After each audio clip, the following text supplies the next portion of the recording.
Hello guys, welcome to my channel. কেমন আছো তোমরা সবাই? আশা করছি ভালো আছো, আর আমিও অনেক অনেক অনেক ভালো আছি।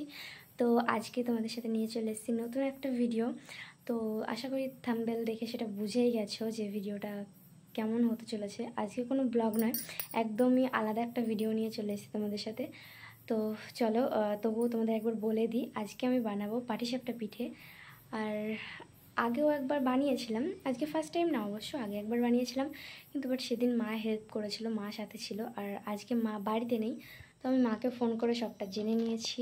তো দেন এখন বানাবো পিঠে। আর আমাকে পুরো পাগল পাগল লাগছে সেটা আমি জানি, কারণ কি আমি এইমাত্র রান্নাঘর থেকে রান্নাবান্না করে ঘরে এসেছি, ঘরে এসে ভিডিওটা স্টার্ট করে দিয়েছি। নয়তো পিঠে বানাতে বানাতে লেট হয়ে যাবে, জানি না কতটা কি পারবো। যেহেতু বানাইনি কোনো দিন, মানে একা একা কোনো দিন বানাইনি, ফার্স্ট টাইম আজকে। তো ট্রাই করব। তো চলো দেখা যাক কেমন কি হয়। চলো আর বেশি না বক বক করে ভিডিওটা স্টার্ট করা যাক। তো চলো তোমরা ভিডিওটা স্কিপ না করে কন্টিনিউ দেখতে থাকো। যেহেতু আমি তেমন একটা ভালো পারি না, তার জন্য সব কিছু অল্প অল্প নিয়ে নিয়েছি, সবটার পরিমাণে অল্প অল্প আছে। আর এটা আছে দেন দুধ, দুধটা আমি জাল দিয়ে নিয়েছি ফার্স্টে। আর এখানে আছে চালের গুঁড়ো, আর এখানে আছে দেন চিনি, আর দিতে হবে নুন। তো চলো ফার্স্টে আমি দুধের সাথে চিনিটাকে অ্যাড করে নেব। তোমরা যে যেরকম পরিমাণ চিনি খাও আর কি, মিষ্টি পছন্দ করো, সে সেরকম পরিমাণ দিয়ে নেবে। দেন এখানে আমি দিয়ে দিলাম 1 চামচ চিনি।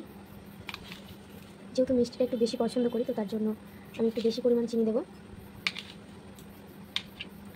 তারপর এবার আমি এটাকে ভালো করে মিক্স করে নেব। যতক্ষণ না চিনিগুলো গলে যাচ্ছে ততক্ষণ এটাকে মিক্স করে নিতে হবে। তো তোমরা দেখো আমার চিনিটা মিক্স করা হয়ে গেছে। এবার আর দেখা যাচ্ছে না চিনিটা, তেমন একটা চামচে হালকা লেগে গেছে, এটুকুই জাস্ট। আর দিন হয়ে গেছে। এবার আমি এখানে দিয়ে দেবো চালের গুঁড়ি। তো যেহেতু আমি অল্প করে ট্রাই করছি, আমি তেমন একটা মানে পারি না বললেই চলে, কেন কি আমি এখনও বানাইনি একা একা। তো তার জন্য দিন আমি অল্প অল্প করে সবটা দিয়ে নিচ্ছি। আর দুধটা আমি একদমই অল্প পরিমাণ নিয়েছি, 1 কাপের থেকে একটু বেশি হবে। আর আমি 2 চামচ গুঁড়ো দিয়ে ফার্স্টে ট্রাই করে দেখি। তো এবার আমি চালের গুঁড়ি আর দুধটাকে ভালো করে মিক্স করে নিচ্ছি।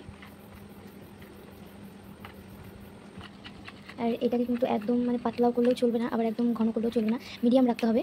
তো আমার একদমই পাতলা হয়ে গেছে, তার জন্য আমি আরও 2 চামচ দিয়ে নেব। তোমাদের প্রয়োজন মতন তোমরা দিয়ে নিতে পারো। তো চলো এবার আমি আবারও ভালো করে এটাকে মিক্স করে নেব। গাইস দেখো, এবার এটা আমার রেডি হয়ে গেছে প্রায়। ঘনত্বটা তোমরা বুঝতে পারছো কিনা আমি জানি না, তো একদম পাতলা না একদমও ঘন না, মানে মিডিয়াম হবে আর কি। দেন এবার তো চলো এবার সুজিটাকে রান্না করে নিই, মানে এর ভিতরে যে পুরটা হবে সেই পুরটা রেডি করে নিই।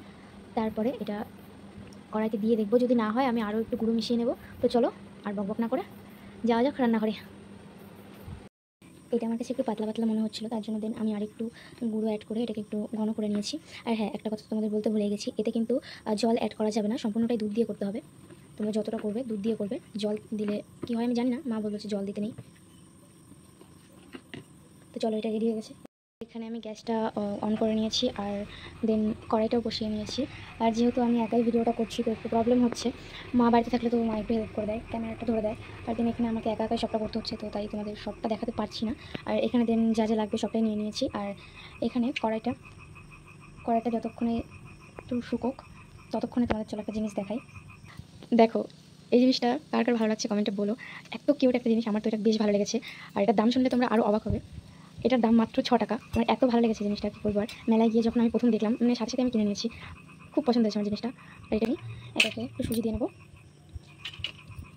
ক্যামেরাটা ধরতে আমার প্রচণ্ড প্রবলেম হচ্ছে, এক হাতে সবটা হয় না। তো চলো কড়াইটা একটু ভালো করে শুকুক। আর এবার আমার কড়াইটা শুকিয়ে গেছে, আর দেন আমি এটা দিয়ে নেবো সুজি। তোমরা তোমাদের প্রয়োজন মতন দিয়ে নেবে। আর আমি এখানে দিয়ে দিচ্ছি সুজিটা অবশ্যই আগে ভেজে নিতে হবে। আর আমার সুজিটা ভাজা ছিল, তো তাও আমি একটু মানে হালকা করে ভেজে নিচ্ছি, কারণ কি দুধটা আগে দেওয়ার পরে যদি সুজিটা দিই তো অনেক সময় দলা বেঁধে যায়, আর তাতে একটু প্রবলেম হবে, তার জন্য আমি আগে সুজিটা দিয়ে নিচ্ছি।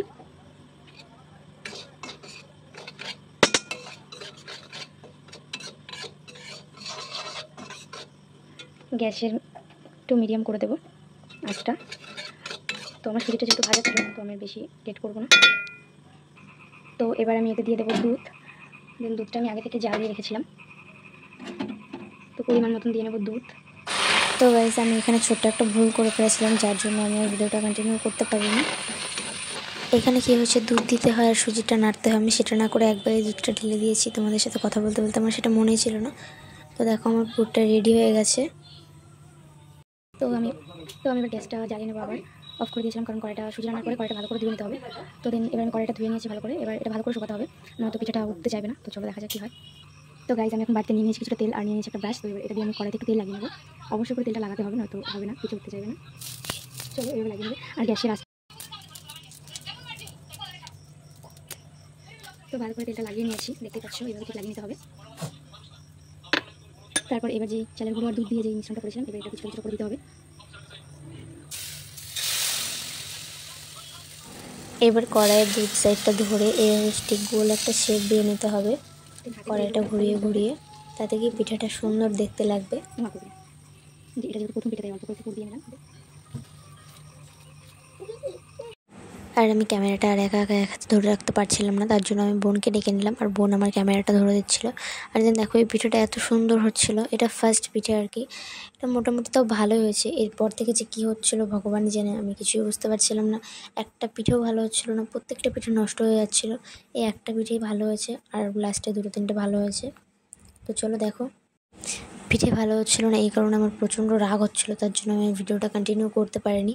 দেন একেবারে পিঠে বানানোর পরে তারপরে তোমাদের দেখালাম। তো চলো তোমরা দেখতেই পাবে, যেহেতু আমি ভয়েসটা পরে দিচ্ছি তার জন্য এটা দেখাচ্ছি। গাইস দেখো ফাইনালি আমার এত কষ্টের ফল। অতটাও ভালো হয়নি, মোটামুটি যাও একটু হয়েছে। এটাই সব থেকে সুন্দর হয়েছে আর কি যা হয়েছে, আর ওইগুলো অতটাও ভালো হয়নি। আর দেখো আমি নষ্ট কতটা করেছি একবার দেখো গাইস। সত্যি কথা বলতে পিঠে বানানো কাজটা যতটা সহজ ভেবেছিলাম ততটা সহজ না, এতটা পুরো নষ্ট হয়ে গেছে। আর দেন এই কটা হয়েছে, মানে 5টা হয়েছে আর এই কটা নষ্ট হয়ে গেছে। তো তোমরা কমেন্টে জানিও যে আমার ফার্স্ট পিঠে বানানো কেমন হয়েছে আর তোমাদের ভিডিওটা কেমন লাগলো। তো আজকের মতন ভিডিওটা ছিল এই পর্যন্ত। ভালো লাগলে অবশ্যই like comment share and subscribe করতে ভুলো না। টাটা।